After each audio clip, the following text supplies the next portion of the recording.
শান্তশিষ্ট পাতাই নদী। এবং আমরা যে সময়টা আসছি একদম নিরিবিলি নিরিবিলি একটা পরিবেশ।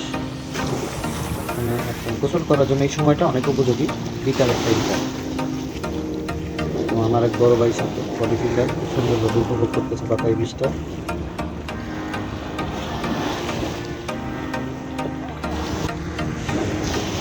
একদম ফাঁকা পাতাই বীজের পাশে যে ডাবের দোকানগুলো, সারি সারি ডাবের দোকান, একদম ফাঁকা বিকেল টাইমটা।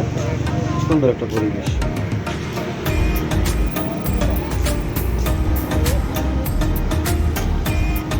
এই সুন্দরী রমণীর এখন ডাব কাটবে, এদের কাছ থেকে আমরা 2টা ডাব নিয়েছি।